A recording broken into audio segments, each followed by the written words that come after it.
She left home in a red satin dress, heels in hand, promising her father she'd call when prom ended. That call never came. 5 years later, her remains were found scattered near an abandoned quarry outside town. And within days, the man who raised her was arrested for murder, with dried blood still on his shirt. This wasn't a case of revenge, and it wasn't random. It was the kind of secret that lives in households that look stable from the outside. The kind that takes a decade to grow, and one missing call to explode.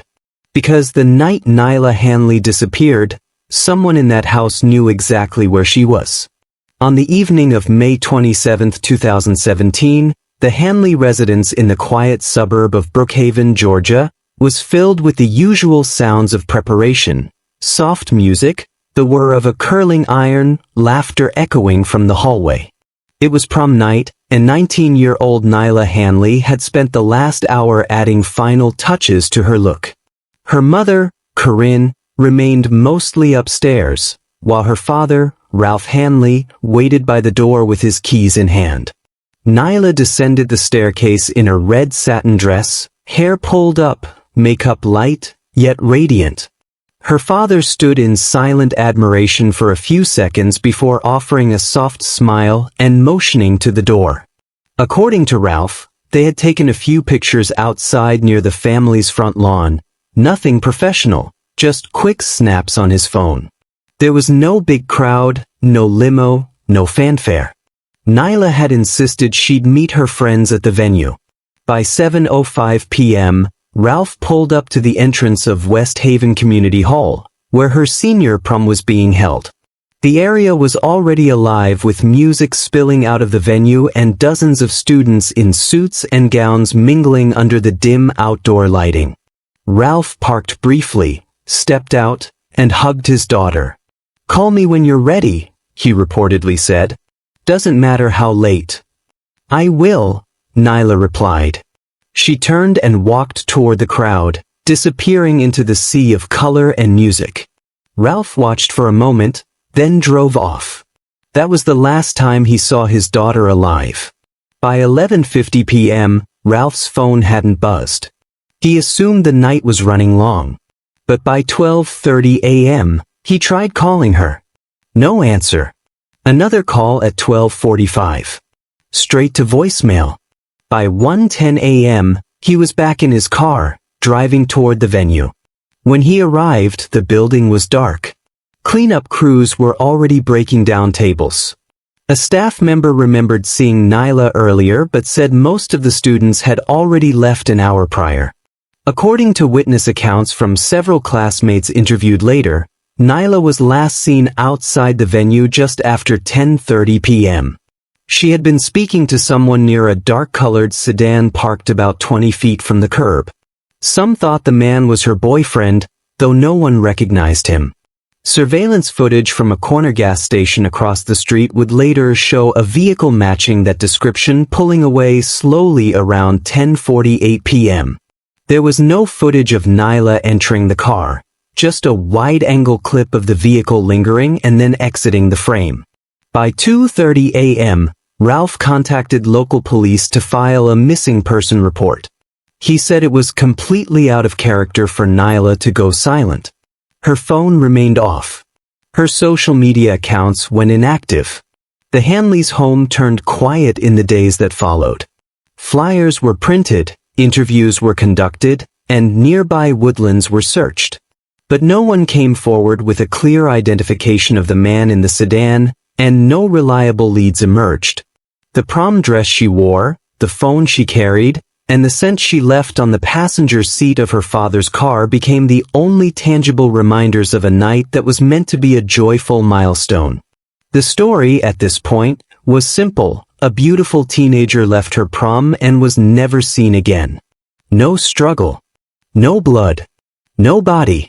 Just a night that faded into silence. And a car that no one could trace. The Hanleys were what most in Brookhaven would call a well-off, tight-knit family. Ralph Hanley, a self-made real estate developer, had earned a reputation as a straight-talking businessman with a practical mind and a predictable life. His wife, Corinne, was seen less in professional circles and more in the background of PTA meetings, charity events, and boutique storefronts. Together, they painted a picture of quiet success, a family that had done things right. The Hanleys lived in a gated cul-de-sac just outside downtown, in a 2-story brick home Ralph built himself. He'd started small, buying rundown properties in nearby neighborhoods, flipping them, and reinvesting. By the time Nyla turned 12, Ralph had expanded into commercial development, landing city contracts and securing long-term leasing deals. At one point, his firm held the majority stake in a new retail complex off Interstate 85. The money was good, and the respect in the community followed. Corinne, by comparison, lived more modestly in public. She volunteered at the local library and sometimes joined book clubs or women's fitness groups. She didn't drive luxury vehicles or throw lavish parties. Instead, she took frequent short trips, weekends away to unplug, often with girlfriends from college or fellow volunteers. These trips became more frequent in the years leading up to Nyla's disappearance. According to people close to the family, Ralph rarely asked questions. His focus was on growth, investments, new properties, staff expansion. Corinne handled the home, the errands, and, notably, the finances for the household. She had access to multiple accounts and managed most of their day-to-day expenses. There were no major arguments. No police reports. No visible signs of marital breakdown. But inside the home, subtle shifts had taken root. According to one of Ralph's business partners, he had once mentioned that Corinne had grown distant over the last few years. There were fewer shared meals, fewer family outings. Conversations grew shorter. When Nyla was around, things felt normal. But once she started spending more time with friends and college prep, Corinne seemed to slip into her own world. The girls' trips continued, some of them booked under unfamiliar names. At least one car rental, traced much later, had been billed to a hotel reservation in Tennessee, under a name Ralph didn't recognize. Still, there were no fights. No confrontations. If Ralph ever noticed, he didn't show it. Not publicly. To the outside world, they were stable. Even happy. Neighbors recalled them hosting a small cookout a month before prom night. Ralph grilled. Corinne brought out drinks. Nyla laughed with a friend in the driveway. It was ordinary, unremarkable. But in hindsight, that kind of stillness was deceiving. Because by that point, the life Ralph believed he had built was already shifting under him.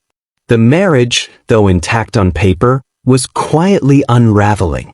Not with shouting matches or scandals, but through absence, repetition, distance. And inside those gaps, something else had taken root. Something no one saw coming.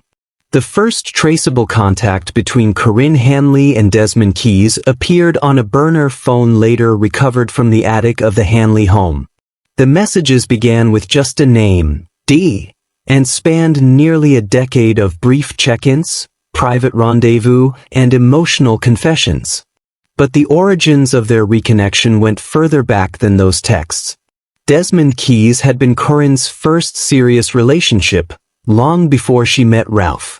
In the late 90s, they were a common sight around town, riding in his old Pontiac, showing up at small house parties, hanging around corner stores. But their relationship ended abruptly when Desmond was arrested in connection with a string of armed robberies across 2 counties. At 22, he was sentenced to 12 years in state prison. Corinne was already drifting away from that world by the time the trial ended. She had enrolled in community college, started a part-time job, and eventually moved across town. That's where she met Ralph, steady, reliable, quiet. Within 2 years, they were married. For years, there was no contact. No visits. No letters. But according to phone records and timestamp texts, that changed in 2007, when Desmond was transferred to a halfway house and began reaching out to old contacts. Corinne responded. Their messages started out cautiously. He asked how life had turned out. She told him about Nyla. He joked about how strange it was that they were grown now, parents, spouses, taxpayers. What began as small talk turned into long phone calls. Then visits. The first known meeting between them happened in a park just outside Macon. Corinne had been on a trip with friends that weekend. Desmond was already out on supervised release. He had no job, no car, and no real footing. But he had history. And Corinne, in those moments, seemed to respond to it. The relationship grew quietly over years. She never told Ralph. She never moved out. But she kept visiting. Desmond, for his part, remained in flux. He worked temporary jobs, moved often, and was in and out of low-rent apartments. His lifestyle never improved much, but his expectations did. By 2012, messages from Desmond had become more urgent. He asked for money to start a small business. First $2,000. Then $10,000. Then a vehicle. Corinne sent some cash, enough to avoid a confrontation, but always less than he wanted. According to later text logs, he began to grow impatient, writing things like, "I'm tired of waiting while you play house," and "You owe me something." Despite the pressure, Corinne never left Ralph. Her trips increased, her detachment grew, but she remained in place. For Desmond, that wasn't enough. He began pushing harder, suggesting they run away, take a cut of Ralph's money, start fresh in another state. Corinne never committed. She always said, "Not yet," or "Just wait." But Desmond wasn't waiting anymore. Investigators would later describe Desmond's communication style as escalating, emotionally erratic, sometimes pleading, sometimes coldly transactional. The burner phone used for their communication had no name attached. The account was prepaid, bought in cash, and used only for two numbers, Corinne's and, later, another contact no one expected. At this point in the timeline, there was still no crime. No confrontation. But something was shifting in Desmond, something deeper than frustration. And the more Corinne delayed, the more that shift turned toward something darker. Something harder to walk back from.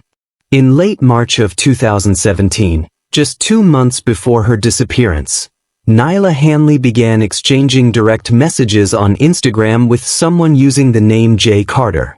The account had only a few posts, car photos, a blurred selfie, and 2 quotes about moving in silence. But what the account lacked in detail, it made up for in attention. Nyla received her first message on a Saturday night around 11:14 p.m. It was simple. "You looked stunning in that last pic. Bet you got every dude sweating." The response, based on screenshots later recovered from her phone, was lighthearted. Flirting, playful replies, emojis. There was no indication of suspicion. Nyla, like most teens her age, was used to attention from strangers online. The difference was that Jay Carter didn't fade away like most inbox messages. He kept coming back. His style was confident, personal. He asked about her interests, her stress with college applications, even commented on her prom plans. Nyla responded often, sometimes late at night, sometimes during school hours. The person behind the account was Desmond Keyes. Using publicly available images and information pulled from Nyla's public profiles, Desmond had spent weeks learning how to mirror her tone. The age listed on the Jay Carter profile was 22. The real Desmond Keyes was nearing 40. Forensics would later show that the Jay Carter account was created using a VPN and accessed primarily through prepaid mobile data, avoiding traceable Wi-Fi locations. Whoever was behind it had gone to lengths to stay hidden.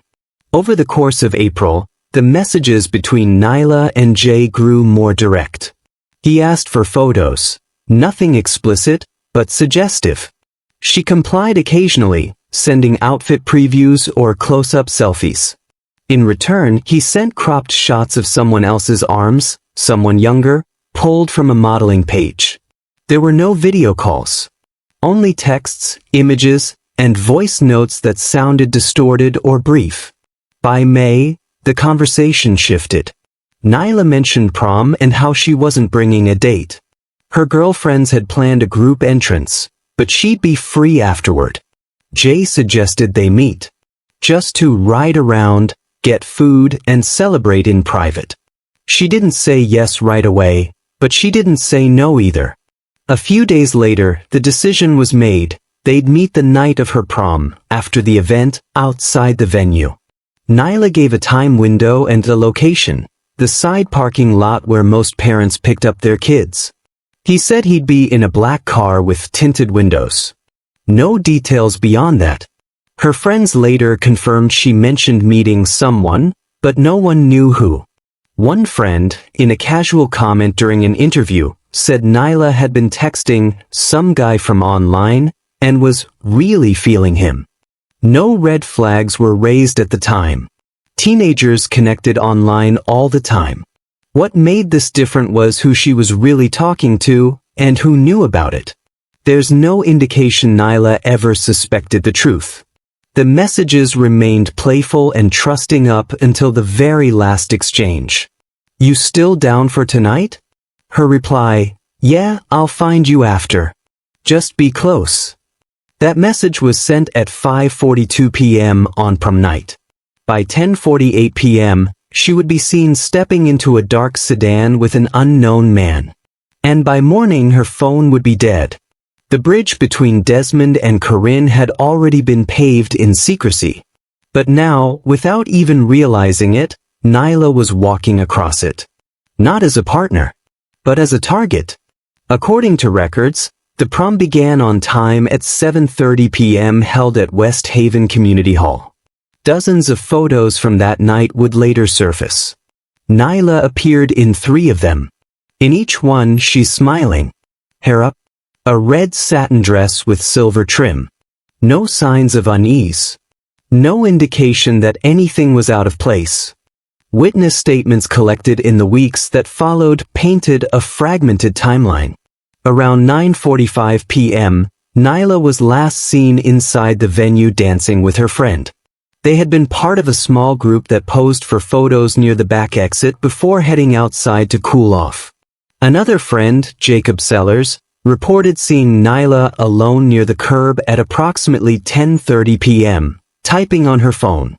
He assumed she was calling her father. Security footage from the gas station directly across the street showed a black 4-door sedan parked near the prom venue between 10:36 and 10:49 p.m. The footage was grainy and distant, with no clear shot of Nyla entering the vehicle. However, the timestamp aligned with the last time any of her friends reported seeing her. At 10:52 p.m., her phone sent out its final location ping near the intersection of Harbor Street and Bayfield Road, less than a mile from the venue. After that, there was nothing. No outgoing texts. No answered calls. Just silence. Ralph Hanley called his daughter countless times without response. At 1:12 a.m., he was outside the venue, pacing, checking the lot.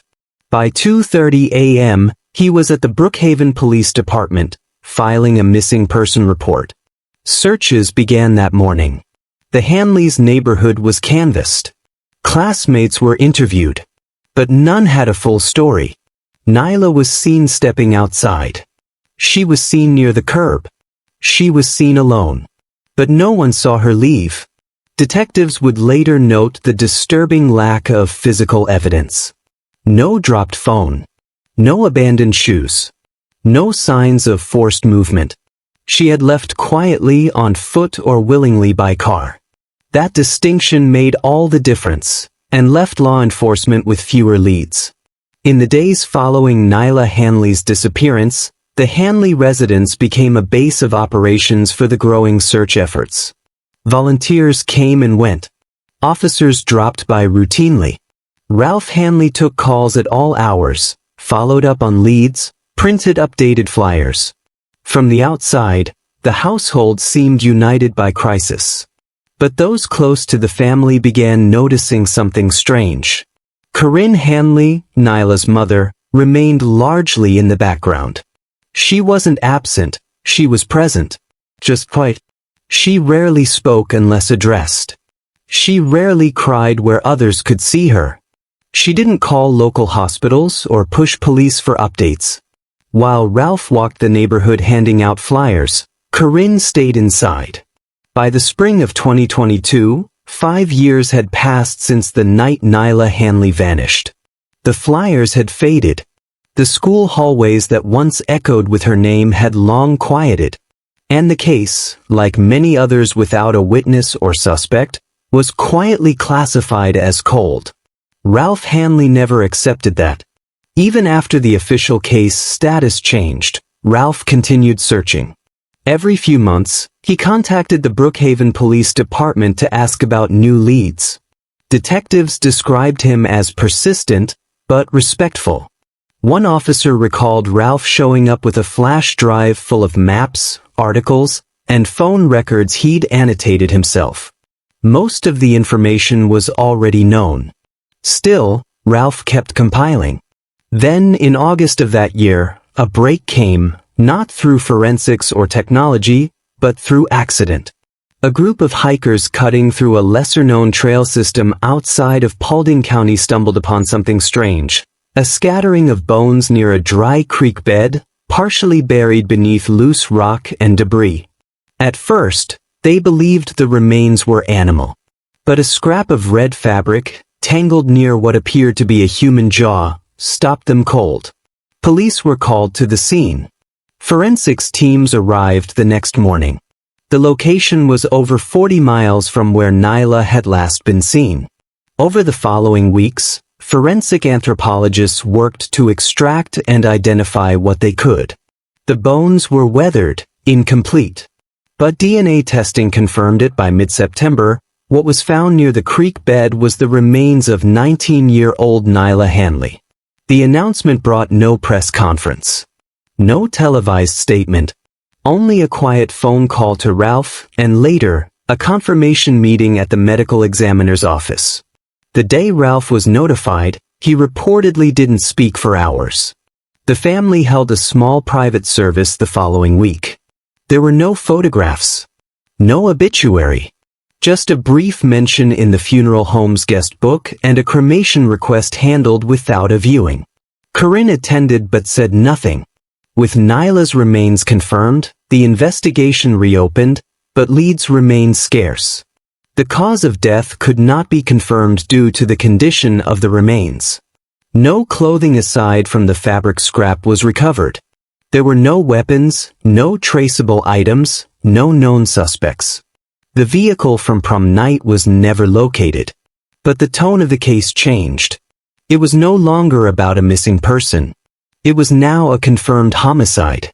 And although no one said it aloud, there was a growing understanding behind closed doors. Someone still out there knew what happened. And they had stayed quiet for 5 years. For Ralph, closure remained distant. He had answers, but not the ones he needed. He buried ashes, not his daughter. He had no timeline, no final words, no clear image of her last moments. Only what was left behind in the woods. And a silence that felt deeper now than when she first disappeared. It was October 18, 2022, just over 2 months since Nyla's remains were confirmed, when Ralph Hanley entered the attic for the first time in years. He wasn't looking for answers. According to his later statement, he was searching for old family photos. He had decided, reluctantly, to create a small memorial shelf in the hallway. Something simple, quiet, a way to mark what had been lost. The attic was dusty, cramped with storage bins and sealed boxes labeled in fading marker. Most were untouched since before Nyla's disappearance. As Ralph moved through the space, lifting boxes, pulling old frames from corners, he opened a worn duffel bag tucked behind an old dresser. Inside were outdated clothes, a broken curling iron, and at the bottom, a small black flip phone, still powered off, wrapped in a plastic sandwich bag. It didn't match any phone Ralph recognized. He turned it over. No visible scratches. No identifying marks. He brought it downstairs and placed it on the dining table. At first, it wouldn't power on. The battery was drained. But after rummaging through a drawer, Ralph found an old universal charger. The phone came to life after 10 minutes of charging. What followed would fracture everything he thought he understood about his wife and daughter's disappearance. There were only 2 contacts stored.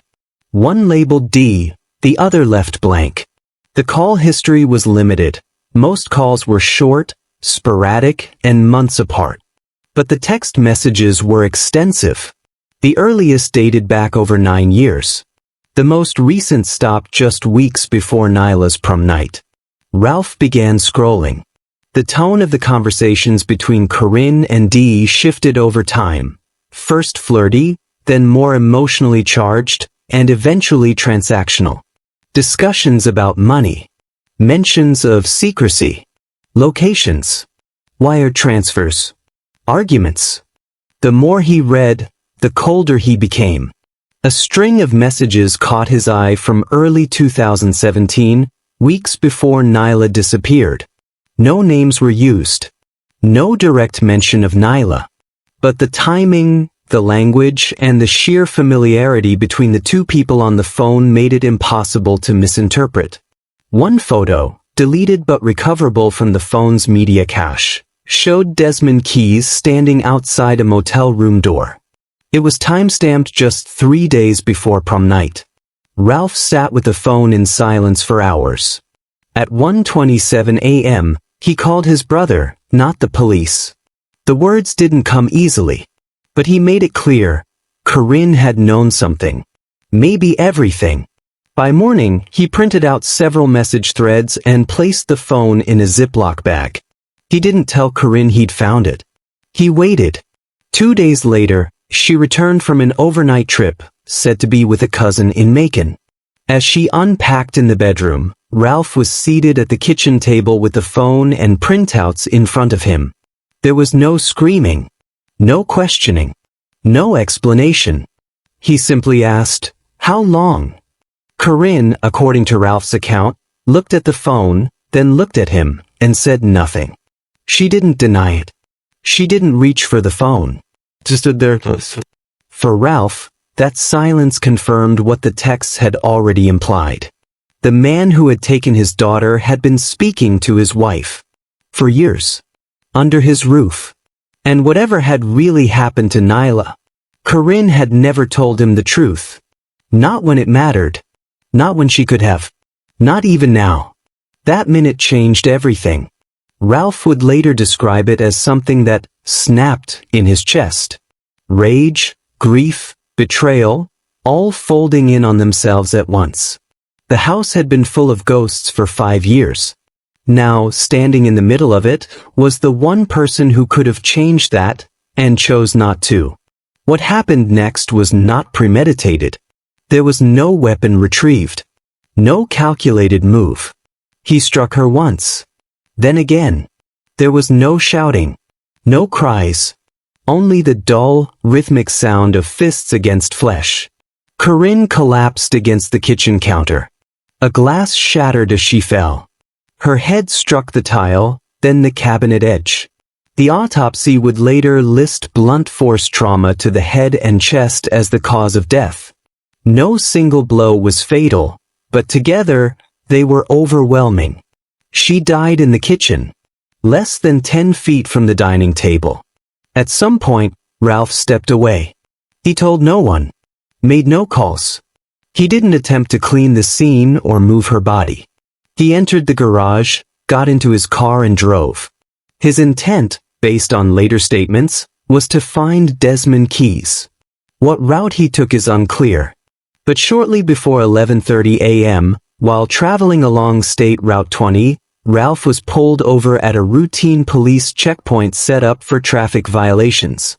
Officers at the scene noted that he appeared disoriented. His speech was calm, but his clothes were stained. Blood on the sleeve. Dried splatter near the collar. Dirt on the knees of his jeans.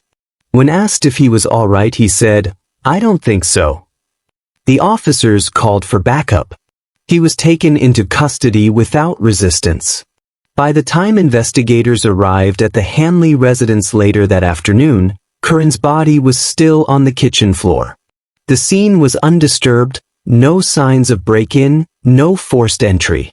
The burner phone and printouts were still where Ralph had left them. There was no confession. Not yet. But the turning point had come. For 5 years, the silence in the Hanley home had been a weight. Now it had shattered, loudly, violently, and without warning. One body answered a question, and uncovered the path to another. At the precinct, investigators began piecing the story together in real time. Ralph's fingerprints matched those on the burner phone. Texts retrieved from the device painted a clear picture of long-term communication between Corinne and Desmond Keyes. The timestamps corresponded with key moments in Nyla's disappearance. The evidence was no longer circumstantial. There was proof, digital, physical, and now violent, that the tragedy hadn't been random or sudden. It had been brewing quietly, in silence and secrecy, for years. Ralph remained in custody as the forensic team processed the home. An autopsy would later confirm Corinne died from multiple blunt force injuries. But what investigators were now focused on wasn't just the murder of a wife. It was the larger question her death had exposed. Who was Desmond Keyes? And how far had his connection to Corinne really gone? The checkpoint on Highway 6 wasn't just a traffic stop. It was the moment the story stopped hiding, and everything began to unravel. In the weeks following Ralph Hanley's arrest, the investigation into Nyla's death accelerated.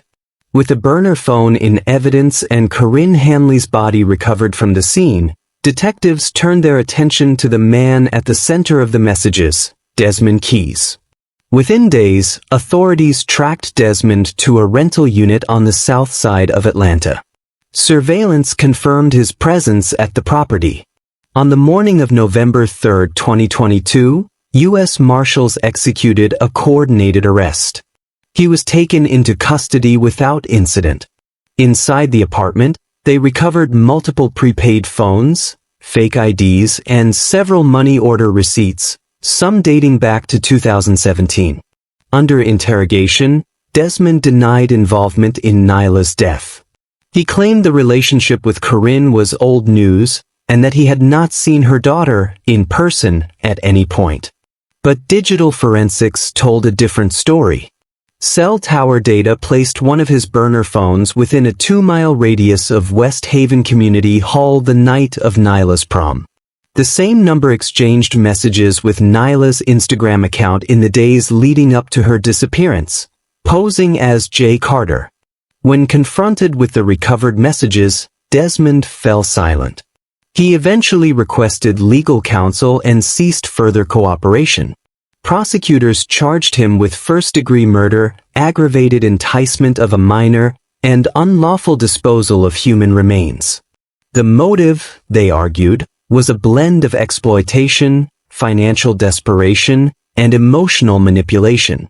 The planned meet-up on prom night, according to investigators, was never just about Nyla. It was leverage. Corinne's involvement, while indirect in the physical act, painted a portrait of quiet complicity. She had financed Desmond, concealed their relationship, and, based on the language in the texts, was aware, at minimum, of his intent to use her daughter in a scheme to extort Ralph. While there was no direct evidence she sanctioned violence, her silence had enabled it. As the case unfolded, the Hanley family's public image crumbled entirely.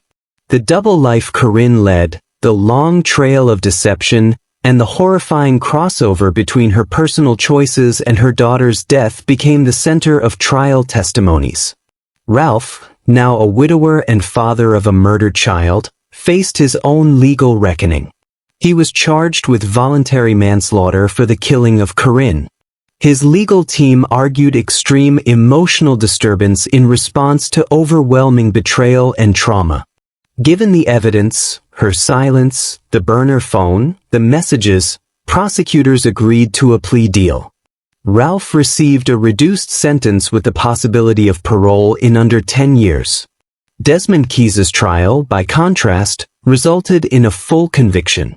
Testimony from digital forensic experts, voice data analysis, and Desmond's own financial history helped secure a guilty verdict on all counts. He was sentenced to life in prison without the possibility of parole. The courtroom was never full. There were no camera crews. No public demonstrations. The case remained largely unknown beyond Brookhaven. No viral posts. No national spotlight. Just a closed family, a cracked household, and a quiet unraveling. Justice, by legal standards, was served. But for Ralph Hanley, that word offered little comfort. His daughter was buried as ashes. His wife was gone by his own hand. And the man who haunted both their lives would never walk free again, but would live to remember. A once-pictured future, a daughter in college, a retirement from real estate, a home filled with family milestones, was replaced by a memory of silence, betrayal, and a single unlocked phone in the attic. In the end, the story of the Hanley family wasn't about one crime. It was about what happens when secrets stay hidden too long. And when the silence finally breaks, it doesn't echo. It burns everything with it.